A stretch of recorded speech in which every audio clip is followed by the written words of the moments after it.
কালি তো কৃষ্ণবর্ণ, কিন্তু কালো বা কখনো নীল। কিন্তু কালি শ্বেত সাদা, মানে কালি নামটার সঙ্গে তো যাচ্ছে। কালি শব্দটা কালো থেকে আসেই।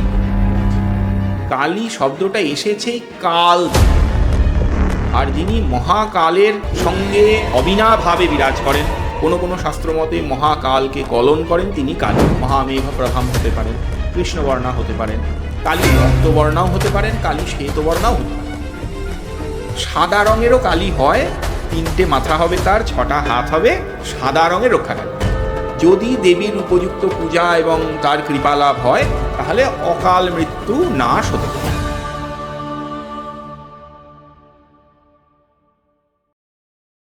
নমস্কার, মাইথোলজি বাই রেনেসার পডকাস্টের আরো একটা এপিসোডে আপনাদের সবাইকে স্বাগত। আজ আমরা আলোচনা করব মা কালীকে নিয়ে।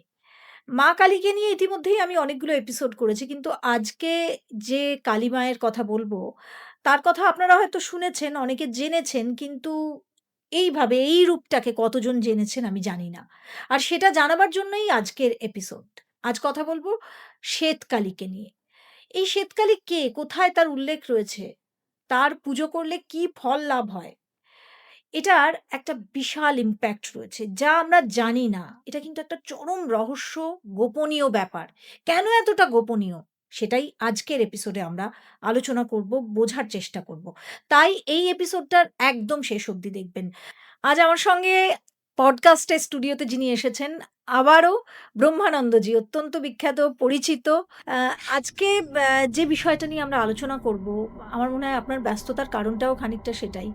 তো আ আপনার বাড়িতে মা বগলামুখীর মন্দির রয়েছে, কিন্তু তা সত্ত্বেও আপনি বেশ কিছু প্রয়োগের কথা আমাদের বলেছিলেন। কিন্তু আজকের আলোচনাটার টপিক নিয়ে যখন কথা হচ্ছিল, তখন উঠে এলো যে আমরা শ্বেতকালীকে নিয়ে কেন আলোচনা করতে পারি না? যেটা নিয়ে এত আলোচনা হয় না, এত গোপনে রাখা হয় তাকে।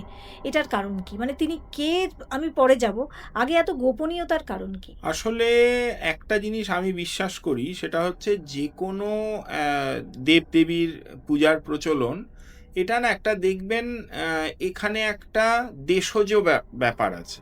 মানে কোনো বিশেষ বিশেষ মূর্তি বা বিশেষ বিশেষ পুজো পদ্ধতি একটা কোনো নির্দিষ্ট অঞ্চলে অধিক প্রাধান্য পায়। তো এই যে শ্বেতকালী, এটা কিন্তু পূর্ববঙ্গে ভীষণ প্রচলিত। আচ্ছা। পূর্ববঙ্গে সিলেট অঞ্চলে, যারা সিলেটের লোক তারা জানবেন যে সিলেট অঞ্চলে কিন্তু প্রায় ঘরে ঘরে এর পুজোর ব্যবস্থা আছে, এবং আজকে নয়, বহু বছর ধরে ছিল। আচ্ছা। তো সেখানে কোথাও কোথাও আমি একটি মাথা এক মুখের মূর্তি দেখেছি, আবার কোথাও কোথাও শাস্ত্রে যেমন 3 মুখের কথা আছে সেরকম মূর্তিও পাওয়া যায়। কিন্তু এর যেহেতু প্রচলনটা একটু কম অন্যান্য সব জায়গায়, সেই জন্যে এর পুজো পদ্ধতির মানে পাওয়ার সম্ভাবনাটাও যেহেতু একটু কম, কোন মন্ত্রে পুজো হবে এটা নিয়ে আমি জানি অনেকের মধ্যে একটু কনফিউশন আছে, এই জন্যে এর প্রচলনটা কম হয়েছে। কিন্তু এটা যে কোনো নতুন কিছু তা কিন্তু নয়। আচ্ছা, কিন্তু যেহেতু ওই বঙ্গের দেখুন, ওই বঙ্গের বলেও নয়, দুর্গা পূজাও তো প্র্যাকটিক্যালি ওই বঙ্গ থেকেই এসেছে। যেটা হিস্ট্রি লোকে বলেন যে তাহেরপুরের রাজা কংসনারায়ণ প্রথম শুরু, সেটা যদি ভাবি তাহলে তো ওখান থেকেই এসেছে। তাহলে সেটা আমাদের এখানে কলকাতার এখন প্রাইম উৎসব হয়ে গেল কি করে? আসলে মানে কোনোভাবে এর পুজোর পদ্ধতি সবার হস্তগত হয়নি। পুজো করতে গেলে ধ্যান, মন্ত্র, বিনিয়োগ ইত্যাদি ইত্যাদি যা যা লাগে, সেটা নিয়ে কিছুটা কনফিউশন আছে।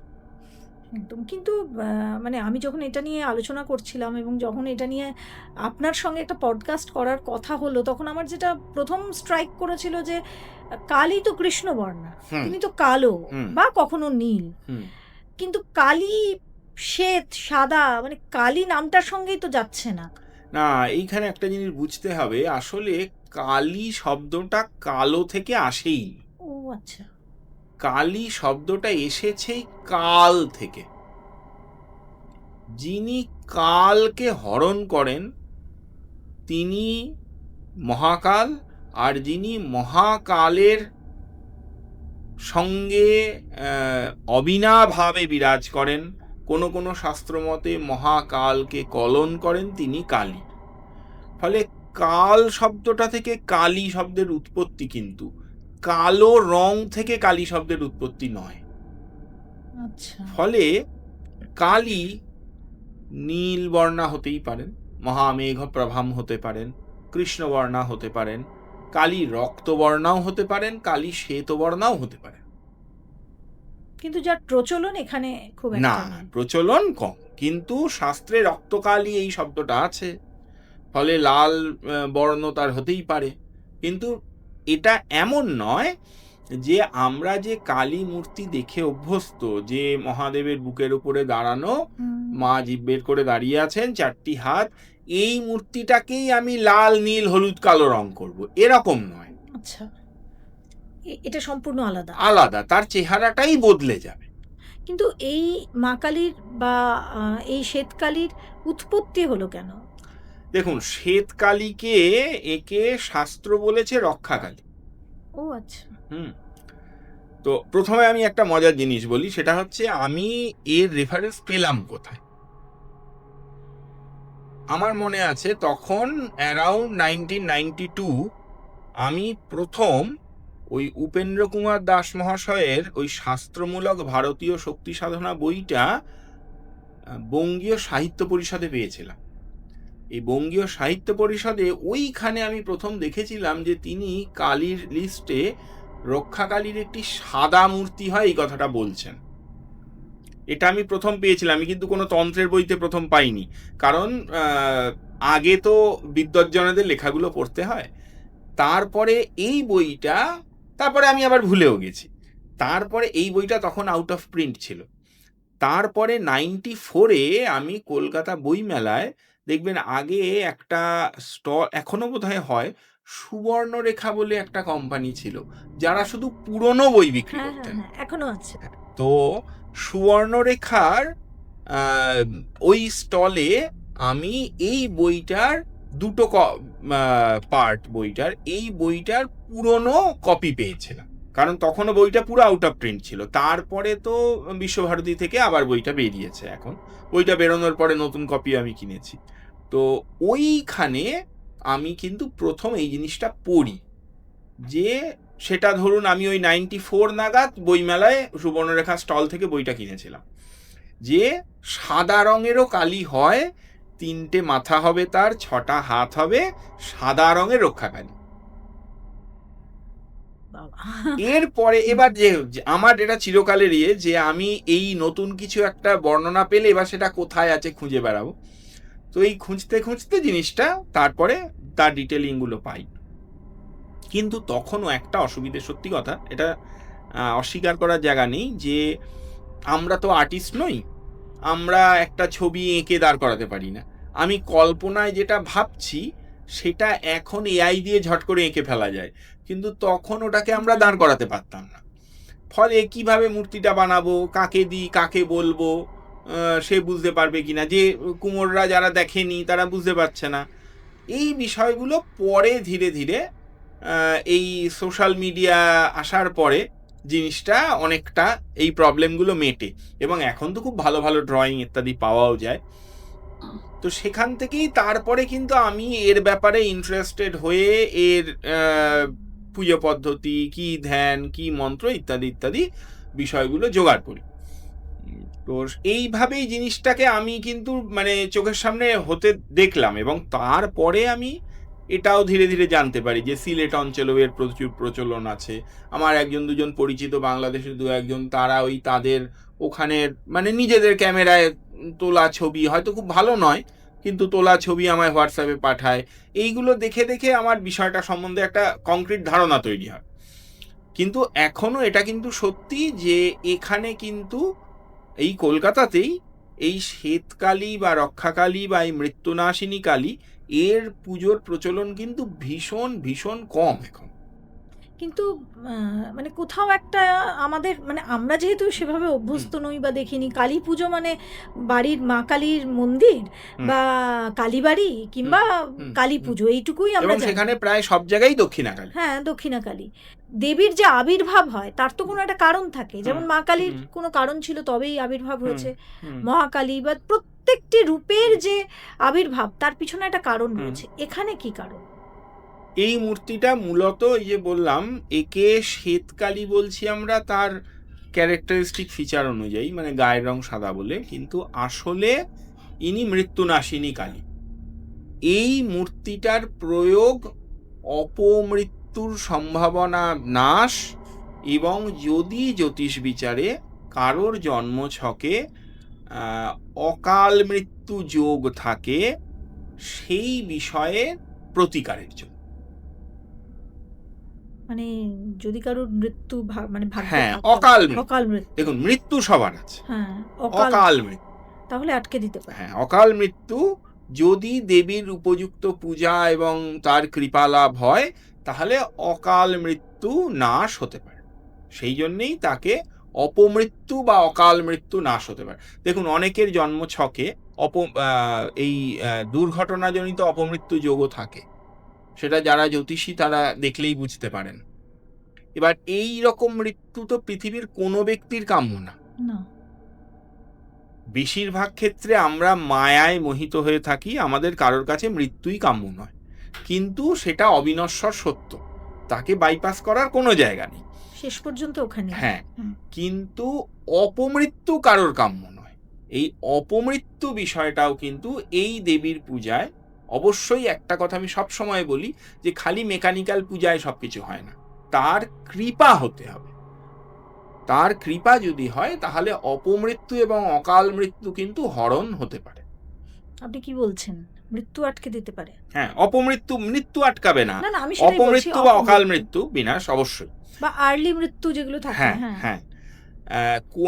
যদি দেখুন, এই যে আদি শঙ্করাচার্যের একটা গল্প আছে না, যে তার 8 বছর পরমায়ু ছিল, তারপরে ভগবান ব্যাস তাকে আরো আয়ু বৃদ্ধি করলেন। তার মানে কি, সিদ্ধ সাধকের মানে ওরকম একজন অবতার পুরুষের কৃপায়ও এটা হওয়া সম্ভব, তাহলে ভগবানের কৃপায় তো অবশ্যই হওয়া সম্ভব। কালী তিনি, ওই যে বলছি, তিনি কালের মালিক। কাল শব্দটা যেমন টাইম বোঝায়, কাল শব্দটা যমকেও বোঝায়। তো কালকে যিনি কন্ট্রোল করতে পারেন তার মানে তিনি যমকে কন্ট্রোল করতে পারেন। কাজেই মৃত্যু নাশ করা তার কাছে কোনো কঠিন ব্যাপার নয়, কিন্তু শর্ত এটাই যে তাকে এটা কৃপাটা করতে হবে। এই পুজো কি খুব শক্ত? না, দেখুন, যারা কালী পুজো করতে জানেন, বিধিবৎ কালী পুজো যারা করতে জানেন, তাদের কাছে এটা কিছু ভয়ঙ্কর শক্ত বলে মনে হবে না, কিন্তু যারা পুজো জানেন তারা বুঝবেন যে কোনো পুজোর একটা কমন ফরম্যাট আছে আর কিছু স্পেশাল ফরম্যাট আছে। দেখুন, একজন পুজো করতে বসলে আচমন, আসন প্রতিষ্ঠা, পুষ্পশুদ্ধি, জলশুদ্ধি ইত্যাদি যে করবেন, এটা তো সব পুজোতেই এক। তেমনি আবার দক্ষিণাকালীর পুজো করতে বসলে তিনি যে মন্ত্র প্রয়োগ করবেন, যে অঙ্গ আবরণ দেবতা প্রয়োগ করবেন, যে ধ্যান প্রয়োগ করবেন, মূলত মায়ের যে রূপ, যে ধ্যান প্রয়োগ করবেন, সেটা আর এটা আলাদা হবে। তো যিনি অভিজ্ঞ পূজারী, তিনি তার কাছে এই ইনফরমেশনগুলো পেলে তিনি এই পুজো করতে পারবেন, যেরকম ভাবে আমরা ব্যাপারটাকে ডেভেলপ করেছি। কিন্তু বাড়িতে নিশ্চয়ই না, বাড়িতে করা যেতে পারে। তার কারণ হচ্ছে ইনার পুজো কিন্তু সিলেট অঞ্চলে তো বাড়িতেই হয়, বাড়িতে হয়। আচ্ছা। এবং এরকম আমি শুনেছি অনেক জায়গায় এরকম একটা নিয়ম আছে যে বাড়িতে কোনো বিবাহ অনুষ্ঠান থাকলে তখন ইনার পুজো হয়, মানে বিবাহটা যেন শান্তিতে হয়, সেখানে এই বিবাহের পরে যেন এই মানে এই যে বৈবাহিক সম্পর্ক এবং দম্পতি, তাদের যেন কোনো রকম দুর্ঘটনা, অকাল মৃত্যু ইত্যাদি না হয়, তারা যেন সুখে শান্তিতে একটা জীবন কাটাতে পারেন, সেই কামনায়ও কিন্তু ইনার পুজো হয়। শ্বেতকালী কি শান্তরূপ না ভয়ঙ্কর? না, শান্তরূপ, একদম শান্ত মূর্তি। ইনার জিভও বার করা থাকে না। চেহারাটার বর্ণনা দিয়ে একটু, প্রথম কথা, শরদিন্দু নিভাম দেবীম বলেছে, মানে চাঁদের মতো গায়ের রং হবে, শুভ্র সুন্দর গায়ের রং হবে। দেবীর 3টি মুখ হবে, একটি মুখ নয় কিন্তু 3টি মুখ, প্রতিটা মুখে 3টি করে চোখ হবে, কিন্তু জিভ বের করা নেই। এবং শাড়ি পরে রয়েছেন, মানে লাল কাপড় পরা, কিন্তু মুন্ডমালা আছে গলায়, কিন্তু কোমরে ওই হাতের যে মেখলাটা থাকে সেটা নেই। আচ্ছা, 6টা হাত হবে, ইনার কিন্তু 4 হাত নয় 6 হাত হবে। মজা হচ্ছে দেবীর পা, সাধারণত আমরা জানি যে দেবীর দক্ষিণ পা শিবের বুকে থাকে, সেটা আছে। বাম পদ যেটা নামানো থাকে, এখানে বাঁ পাটা থাকবে জমের ওপর, মানে জম বসে থাকবেন বা শুয়ে থাকবেন। আমি 2-3 রকম মূর্তি নিজেই বানিয়েছি। একবার জমকে শোয়া করেছিলাম, এবার যেমন জমকে বসা করেছি। তো জমকে মানে ধ্যানে একটি শব্দ বলা আছে, কৃতান্ত মর্দনোদ্যতম, অর্থাৎ কৃতান্ত বা সমন বা যম, তাকে তিনি দমন করে রেখেছেন। তো সেটা বোঝানোর জন্য যমের মাথায় বা যমের কাঁধে পাটা, বাঁ পাটা থাকে, যে তাকে চেপে ধরে রেখেছে। তার মানে এটা বোঝানো হয় যে যম, কাল, মৃত্যু। কারণ যম বিষয়ে, যমের সম্বন্ধে কিছু রুদ্রাষ্টাধ্যায়ীতেই পাওয়া যায়, যে যমায় নমঃ, অন্তকায় নমঃ, মৃত্যবে নমঃ। তো এই শব্দগুলো আমরা প্রায়, অর্থাৎ যম, কাল, অন্তক, সমন, মৃত্যু, কৃতান্ত, এই শব্দগুলো কিন্তু সমার্থক শব্দ। তো এই যে যমকে তিনি ওই যে মাথায় বা কাঁধে পা দিয়ে ওই যে দাবিয়ে রেখেছেন, এটার থেকেই প্র্যাকটিক্যালি ইনার এই মৃত্যুনাশিনী এই নামটার প্রাদুর্ভাব, বা মৃত্যুনাশিনী নামটার সিম্বল কিন্তু ওটা, যে তিনি যম বা মৃত্যু বা সমন তাকে দমন করে রেখেছেন, মানে মৃত্যুকে আটকে রেখেছেন। মানে তার পারমিশন হলেই মৃত্যু বা কাল কাউকে গ্রাস করবে, তা না হলে হবে না। মৃত্যু ভয় জীবের সবচেয়ে বড় ভয়। প্রত্যেকটা মানুষ জীবনে সবচেয়ে বেশি ভয় পায় মৃত্যুকে, প্রত্যেকে। সেখান থেকে যিনি রক্ষা করছেন, তাহলে তিনি তো সবচেয়ে বড় রক্ষাকর্ত্রী।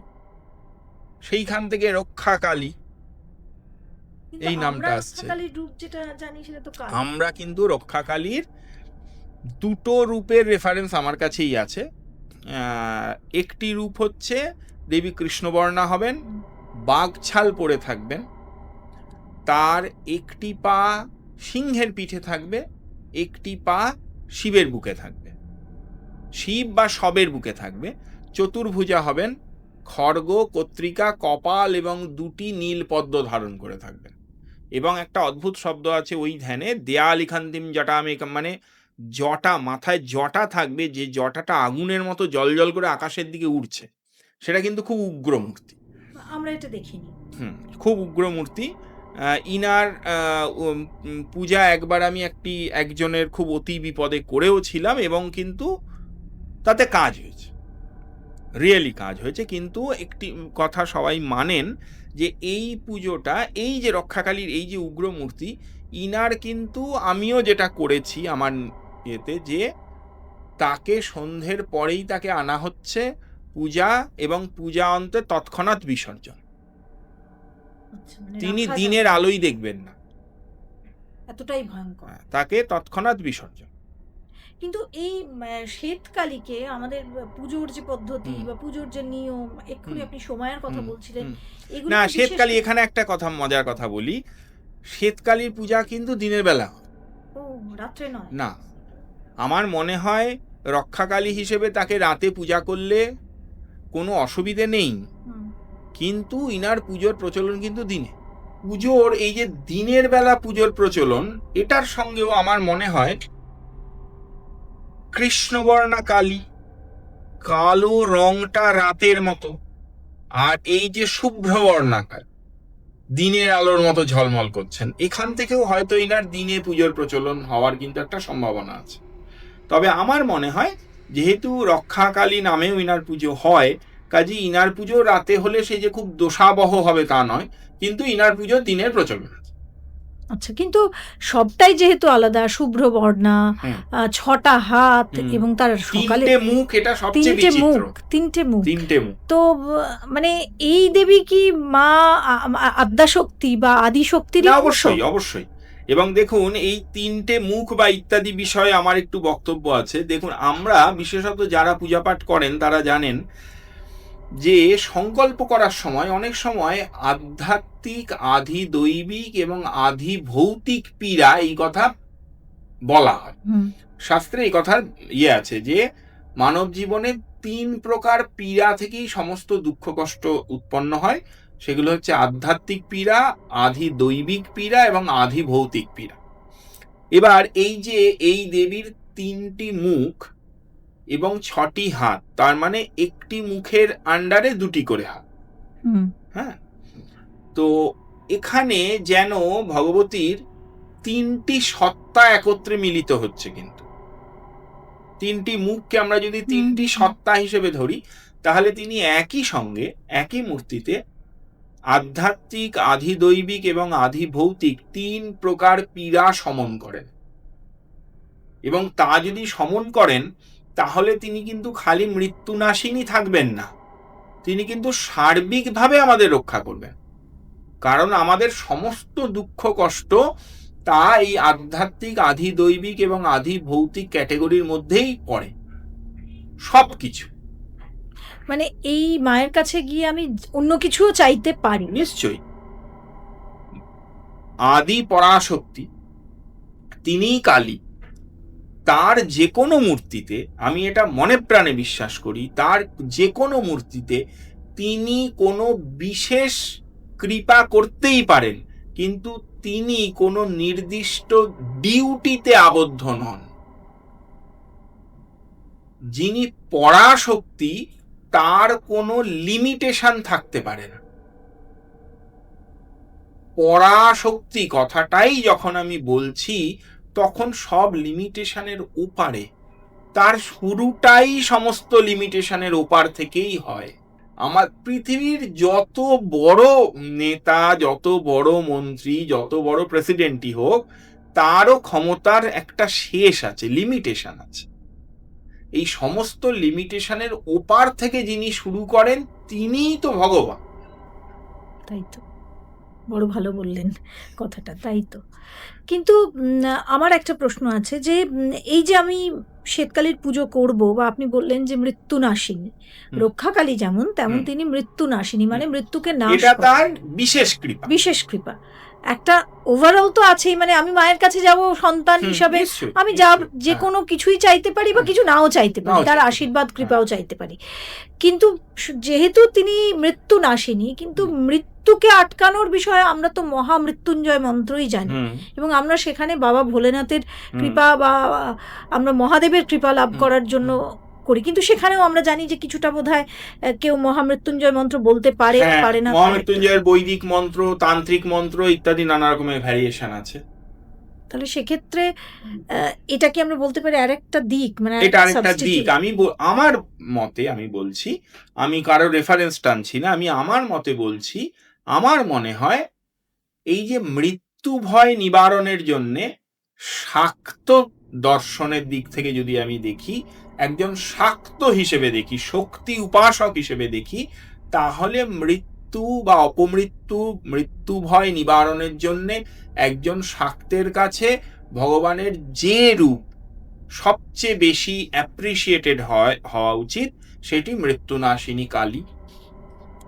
কারণ তিনি তার উপাসনার বা উপাস্য দেবীর সঙ্গে তার মিল খুঁজে পাবেন, এটি শাক্ত পরম্পরার অন্তর্ভুক্ত। আবার সঙ্গে এটাও বলি যে শিব এবং শক্তিতে কোনো ভেদ আমরা করি না। সেখান থেকে কোনো শাক্তের মহামৃত্যুঞ্জয় মন্ত্রের প্রয়োগ বা তার উপাসনাতে কোনো বাধা নেই, তার মধ্যে কোনো দ্বিধা বা এ বড় এ ছোট এরম ভাবনাও আমরা করি না। কিন্তু একজন শাক্তের কাছে যেন মা ডাকটা তো বেশি প্রিয়, তো সেই মা ডাকটা আমরা কিন্তু এই শ্বেতকালী বা রক্ষাকালীকেই ডাকতে পারি।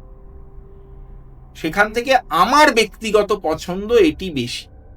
আচ্ছা, কিন্তু এই পুজোর কি বিশেষ কিছু রীতি আছে?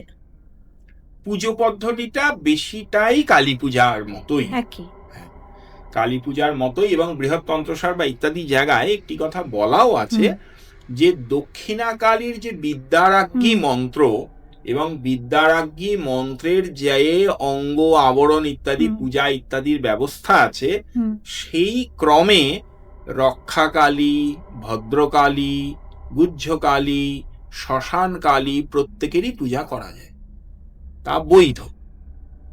কিন্তু ধ্যানগুলো আলাদা হয়ে যাবে।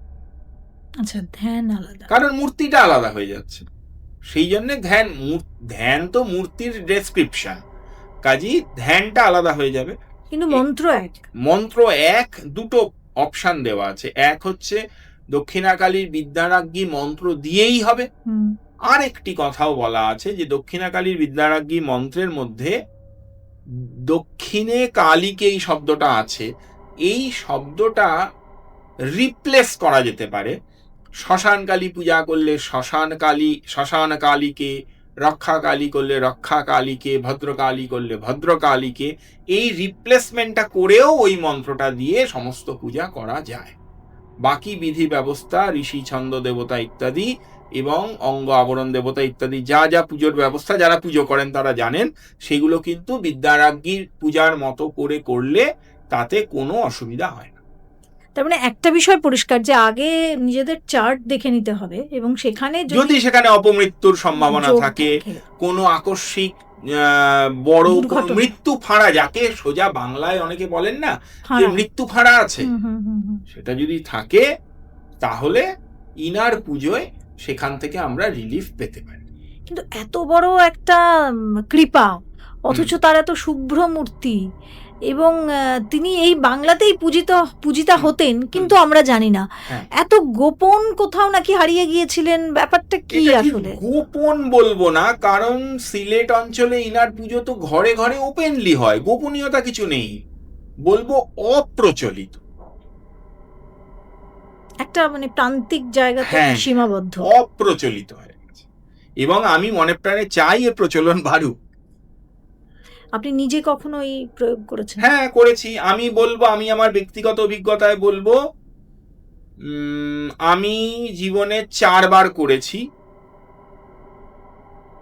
তার মধ্যে 2টির রেজাল্ট এখনো আমার হাতে আসেনি, কারণ সেই 2টি কাজের সময় এখনো আজ পর্যন্ত দাঁড়িয়ে বলছি এখনো 1 মাস পূর্ণ হয়নি, মানে খুব ভেরি রিসেন্টলি। কিন্তু তার আগের 2 বারে আমি কিন্তু প্রত্যক্ষ যা চেয়েছিলাম তা হতে দেখেছি, একদম পরিষ্কার সেটা হতে দেখেছি। কি বলছেন? যে তাদের যে অসুবিধা ছিল, এই শারীরিক অসুবিধা, এই মৃত্যু ভয়জনিত ব্যবস্থা, তার থেকে তারা রিলিফ পেয়ে বর্তমানে তারা আমার কাছে নিজেরা এসেই বলে গেছেন যে তাদের এই জাতীয় আর কোনো প্রবলেম নেই, তারা ভালো আছে।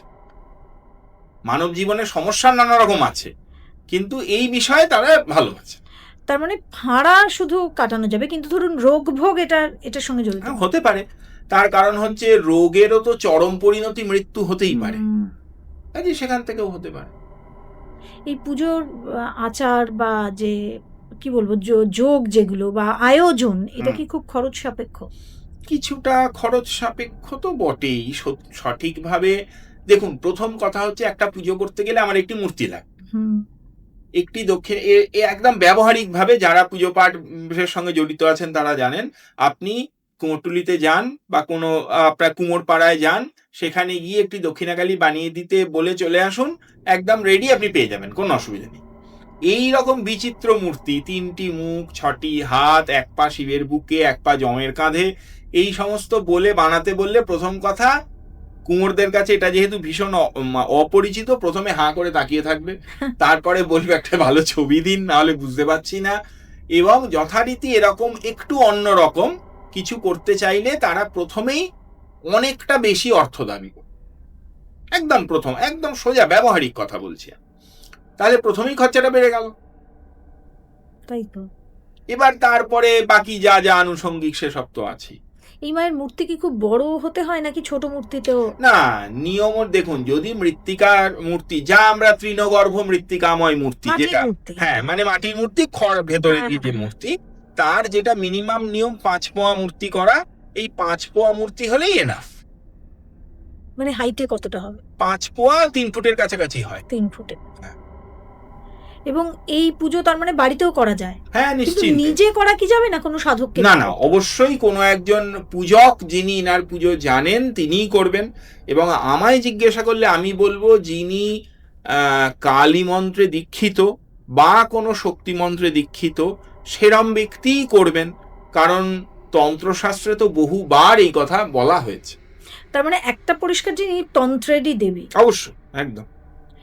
এই মাকে তুষ্ট করার জন্য যেমন পুজো করাটা খুব দরকার, কিন্তু এই আয়োজনে যেমন আমরা প্রত্যেকটি ক্ষেত্রে আপনাকে জিজ্ঞেস করেছি আমি এর আগেও, যে কি ফুল পছন্দ করেন মা, কি দিতে হয়, এবং কালী পুজোর ক্ষেত্রে আমরা জানি যে মা কালীকে জবা ফুল দিতে হয়। এখানেও এখানে পুজো পদ্ধতি বা পুজোর আয়োজন বা ইত্যাদি জিনিসগুলো কিন্তু কালী পূজার মতোই।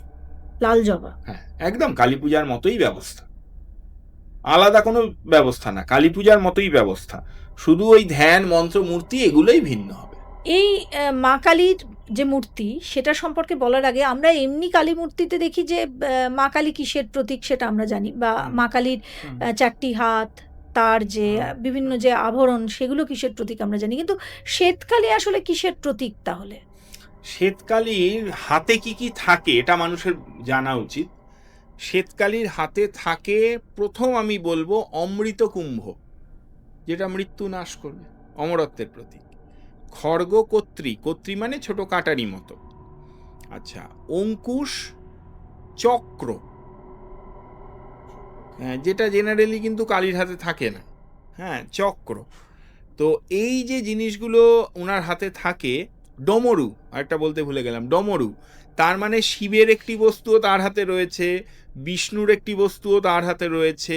আচ্ছা, এই যে কলস বা অমৃত কুম্ভ, বা এই যে কলস বা কমণ্ডলু যদি আমি এটাকে ভাবি, তাহলে কিন্তু এটা অনেকটা ব্রহ্মার হাতের কমণ্ডলুর কথাও আমরা ভাবতে পারি।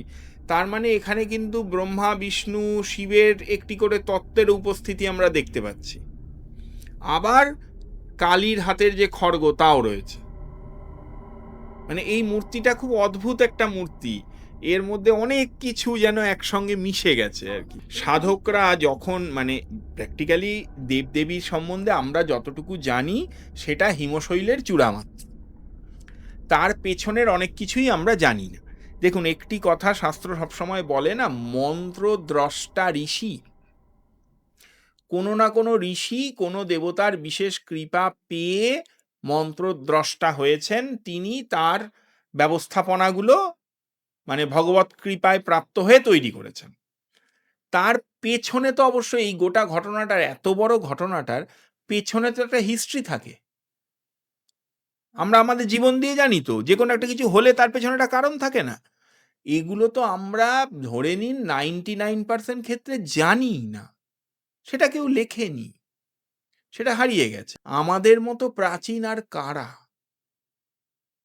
আমাদের তো কয়েকশো বছরের হিস্ট্রি নয়, হ্যাঁ, তাহলে আমাদের মতো প্রাচীন আর কারা? এত বছর ধরে কে সংরক্ষণ করে রাখে? তার মধ্যে আমাদের অসংখ্য সংরক্ষিত জিনিস তো অন্যেরা নষ্ট করেছে, জ্বালিয়ে পুড়িয়ে ফেলে নষ্ট করেছে। তারপরেও আমরা যে এতটা ধরে রেখেছি, এটাই আমাদের অনেকটা গর্বের।